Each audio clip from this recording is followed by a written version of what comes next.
What's going on, everyone? So today I'm going to be reviewing Batman the animated cartoon The Killing Joke, and if you haven't seen this movie yet, then spoiler alert, and if you don't want to see me tear this movie a new one, then don't watch this review, because I disliked this movie way more than I liked it, so that's your warning there.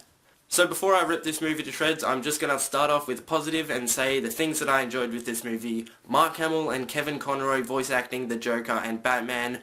Perfect casting. They are the greatest voice actors of these characters I've ever seen. They did the voices for them in the Arkham games and they are just so great. Mark Hamill's Joker looks so good. Every shot that he is in, it just looks amazing. It's really good to see and it's just really great to hear them be the characters, and that's kind of what I liked. Sort of it. And this isn't really something that I disliked, but something that was just really weird and a little bit dumb. When I saw the movie, I'm not sure what happens with the other cinemas, but the cinema that I saw it in, when I saw it, it started off with like some behind the scenes stuff of Mark Hamill saying, oh yeah, when I was in Star Wars and I got a phone call saying, do you want to be the Joker and all that. And they were giving behind the scenes stuff for the movie that we hadn't seen yet, and they were talking about how they made this movie and how they, done the character like no other person has done it, and that was just really stupid because they were telling us how they made the movie that we hadn't seen yet. And not only did it start with behind the scenes, but it also ended with like how they composed and made the music to fill the tension with the scene that they were doing. Like, save it for the DVD special features, guys. Don't just blow your load at the start of the movie. Okay, so the start of this movie, or the first half an hour, is just random bullshit that doesn't mix with the entire movie. It's basically two different episodes of Batman the Animated Series. It starts off with Batwoman or Batgirl saying, oh yeah, this isn't really how you thought the movie was going to start, or this isn't the story how you thought it would start.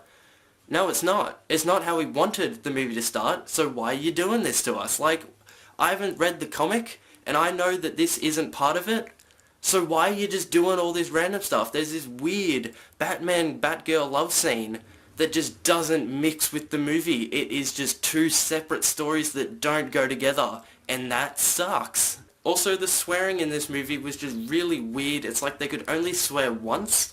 Like, Batgirl was saying stuff like, oh, that's bull, and oh, that's BS. But then one of the characters goes, oh, shit. So could they only swear once, so they had to censor it the other times?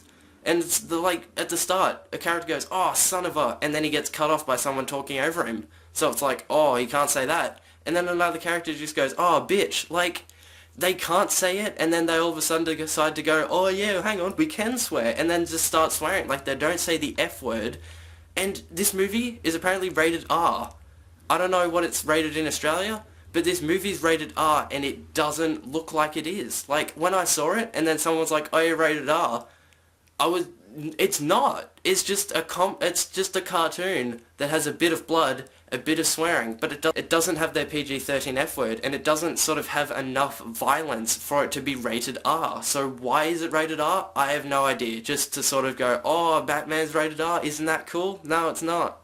Now, I'm a big fan of Dragon Ball Z, and I love how in Dragon Ball Super and Dragon Ball Z movies, they have a really, really good mix of CGI and cartoon. They do the same with Attack on Titan as well. They have like a cartoon sort of dialogue, and then when they're doing the action, it has CGI. And the animation in Attack on Titan and Dragon Ball Z is amazing. The animation in this movie is average. It is so average. Like, the lip movement in this is very much like... But the cape and their hair is all like 60 frames per second movement. Like, they've put more animation into the cape and the hair than they have just anything else. It's got some, I'm not sure, but I've heard that it's got some similarities to the Batman comic, except for the whole, 30-minute bullshit with Batgirl. Like, I've read the last sort of page of the comic, and that is so much better. It's a lot better directed, and sort of, it shows you more than just the ending in the movie. It was just sort of like, oh yeah, Joker tells a joke, oops, he stuffs up, and Batman's like, haha, we can work together, I can help you, we can be best buddies. Like, hey Batman, remember that time that, Joker shot your girlfriend and paralyzed her? No? How about that it's implied that he rapes her? No? How about all the, horrible stuff that he did to Commissioner Gordon, and he makes him remind him that he, did all this stuff to his daughter? Now you still want to be buddies? Alright then. Like, it's supposed to symbolize that Batman's not that good in the head, and before you say, hey, you haven't read the comic, you don't know what it's like with the comic, the movie should stand up on its own without having to be like, oh no, this is comic, the comic's good, so if you like the comic, you should like us. I haven't read The Hunger Games or Harry Potter, and I love those movies, so I shouldn't need to read the comic to enjoy a movie. And the scene in the jail cell where, you know, the guy's flipping through the cards and you think it's the Joker, that's really cool, and he looks cool. Plot twist, it's not the Joker, and he looks a lot like the Joker, and he looks really creepy.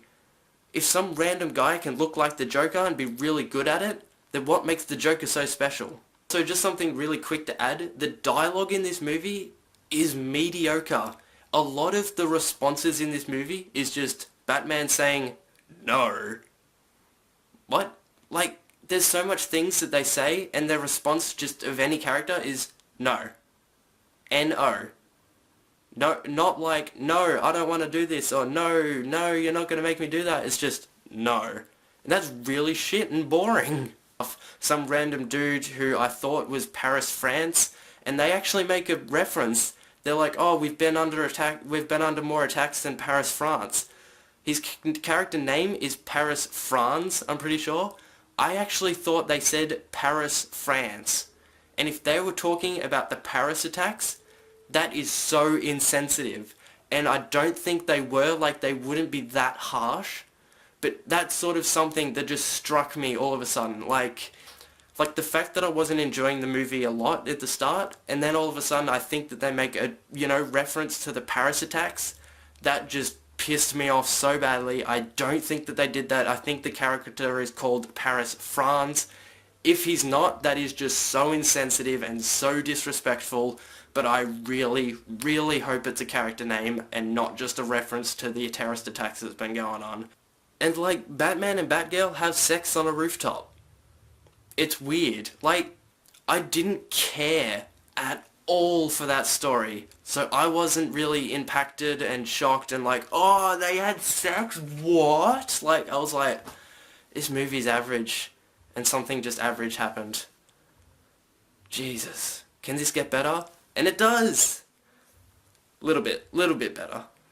The only thing that I liked about this movie is Mark Hamill. He is just amazing as the Joker. He's just so good. He's the best Joker that I've ever seen.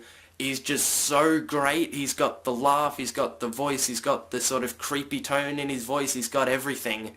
And he is not enough to save this movie. So guys, to wrap this all up, I hate being negative on this channel, which I have a few times, but this movie just annoyed me so much. I was really disappointed by the movie that I wasn't hyped for. That's weird to say, but in the end, I'm gonna rate this movie a 4 out of 10. This movie just didn't have a lot going for it. The main thing that I like about it is Mark Hamill. The artwork. The artwork is good. The animation is not. The animation is so sloppy for a movie. And me being a massive fan of Dragon Ball Z, I was expecting some great artwork and it just didn't deliver at all. So I'm going to rate this movie a 4 out of 10. It's a very harsh review, but it's a very alright movie. Wouldn't even call it alright. It's a very movie. So I hope you guys enjoyed this video. I hope you guys enjoyed the movie because I didn't. But I hope you enjoyed this video and I will see you guys in the next video. See you guys.